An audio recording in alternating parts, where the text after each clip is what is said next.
Here's why you don't give up. Bob's day started with the jarring realization that the sun was already high in the sky. His phone, his only lifeline to the concept of time, had died overnight, taking his alarm with it. He shot out of bed, a frantic blur of limbs and panicked energy. His first step was a misstep, catching his foot on a rogue laundry basket he'd neglected to put away. The basket became an unwilling sled, launching him across the polished wooden floor. His momentum carried him gracefully at first, then with increasing inevitability, until he made a solid head-first introduction to the drywall. A cartoonish bump immediately began to form on his forehead as he lay there, dazed, the silence of his room mocking his rude awakening. The day, it seemed, had already decided to be difficult. Stumbling into the kitchen, nursing his new head lump, Bob's next challenge awaited him in the toaster. He was just trying to make a simple piece of toast, a small, carby comfort to offset the morning's chaos. But the toaster, seemingly possessed by a mischievous demon, had other plans. Instead of a gentle golden brown, it produced a plume of acrid black smoke, followed by angry orange flames. The smoke alarm shrieked to life, its piercing wail drilling into his already throbbing head, in a desperate attempt to silence the ear-splitting noise. He grabbed the nearest object, a heavy frying pan, and started swatting wildly at the detector on the ceiling. His aim was poor. He missed the alarm completely, and instead connected solidly with a floating shelf laden with cookware. The impact triggered a metallic avalanche, cascade of pots and pans clattering down around him, a symphony of his own failure. Finally extricated from his domestic disaster zone, Bob sprinted down the street, his tie flapping over his shoulder like a flag of surrender. He could see his bus, his only hope for getting to work on time, waiting at the stop just ahead. He pumped his arms, pushing his legs to their limit, a silent prayer on his lips. Wait, he gasped. But the bus driver either didn't see him or didn't care. With a hydraulic hiss, the doors closed, and the bus pulled away from the curb just as Bob's fingers brushed against its retreating flank. As he stood there, panting and defeated, a sleek sports car sped past. It hit a puddle the size of a small lake, sending a tidal wave of grimy brown water arcing through the air. The wave crested and broke directly over him, drenching him from his hair to his now-squelching shoes. Trudging home, a defeated and soggy mess, Bob felt a sliver of relief. The day was over. He had survived. He fished his keys from his wet pocket, unlocked his front door, and pushed it open, ready to collapse onto the couch. In that instant, a bucket, precariously balanced on the top edge of the door, tipped forward.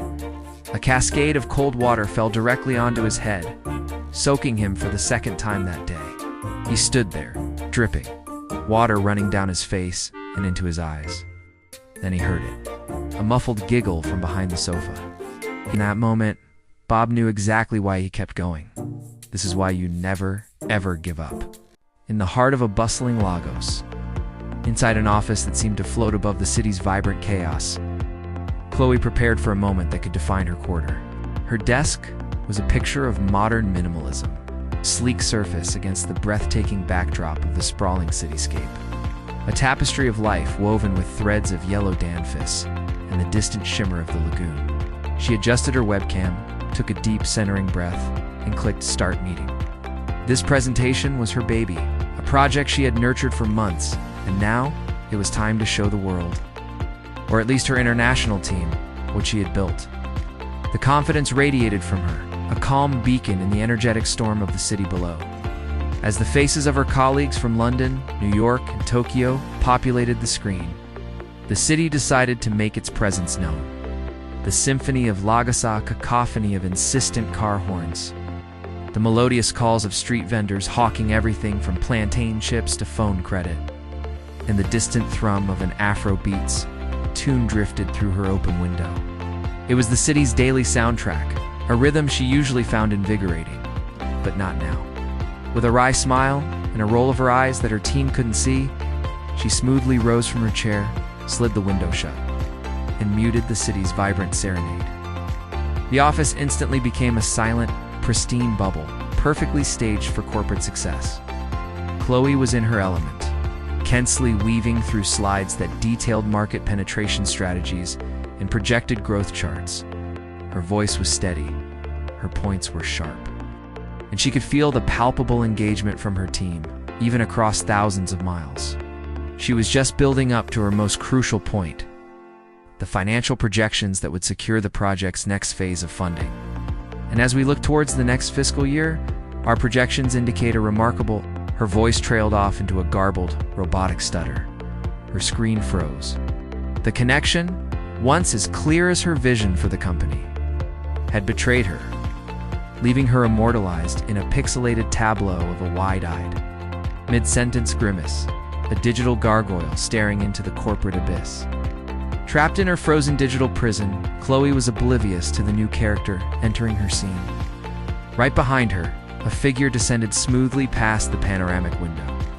It was the building's window cleaner, suspended high above the Lagos streets.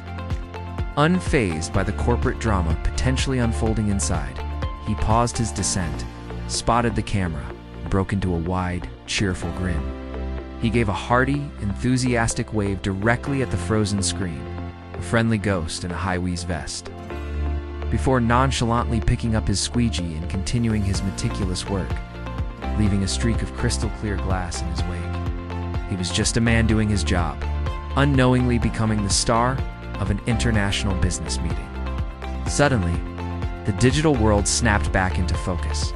Chloe's connection stabilized, but instead of the attentive silence she expected, she was met with a wave of suppressed, then open laughter from her team. Her manager was wiping tears from his eyes. Utterly bewildered, she looked at their smiling faces on her screen, then followed their gaze over her shoulder. She saw him, the window cleaner, now a few feet lower, diligently scrubbing away. A deep blush crept up her neck, a warm wave of embarrassment and humor. She took a breath, a slow smile spreading across her own face as she turned back to the camera. With perfect comedic timing and a newfound sparkle in her eye, she concluded her thought. ... And as you can see, our outlook is crystal clear. The laughter erupted once more, and Chloe knew, mishap or not, this was a presentation no one would ever forget. Angus stood proudly amidst the vibrant blooms and manicured hedges of his garden, a testament to months of painstaking labour. It was the day of the annual Best Garden of the Glen competition, and he felt a surge of confidence. His garden was a masterpiece of horticultural artistry, ready to claim the coveted title. From over the hedge, 2 pairs of eyes were already fixed on him. His perpetually nosy neighbours, Agnes and Bartholomew, had taken their positions, binoculars at the ready, clearly anticipating some form of entertainment. Angus, however, remained unfazed, a confident smile plastered on his face as he prepared for the final touches before the judges arrived.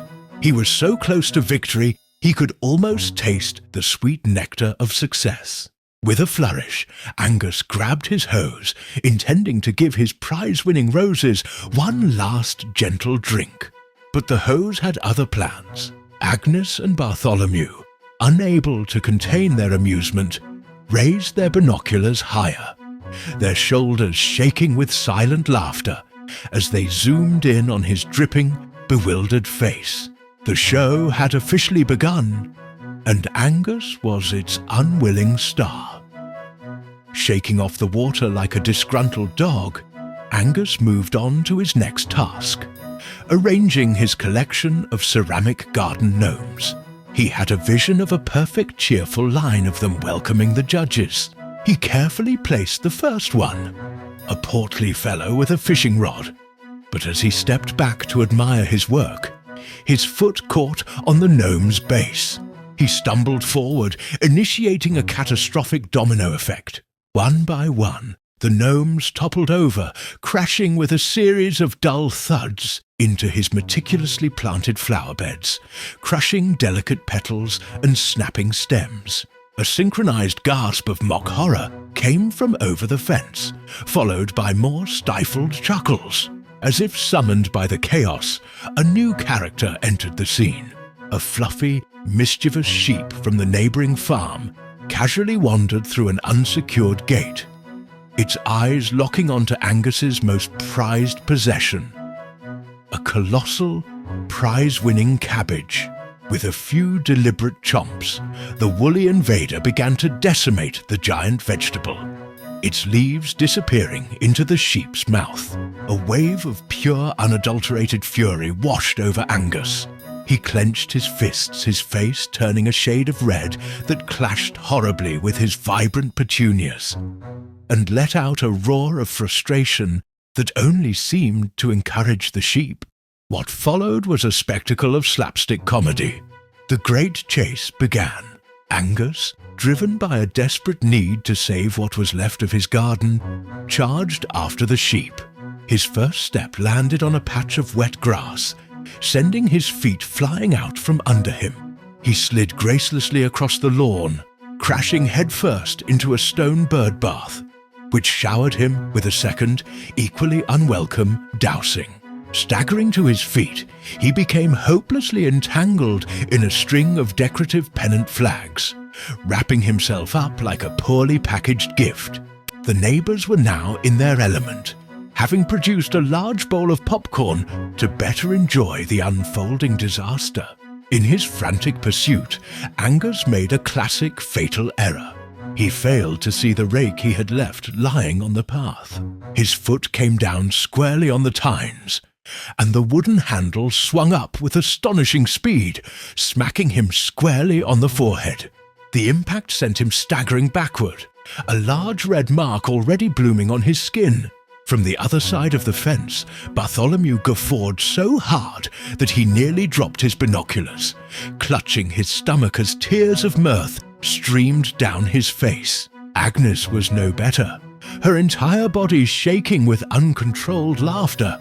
As a last desperate resort, Angus grabbed a bucket of oats, hoping to lure the destructive sheep away from his garden.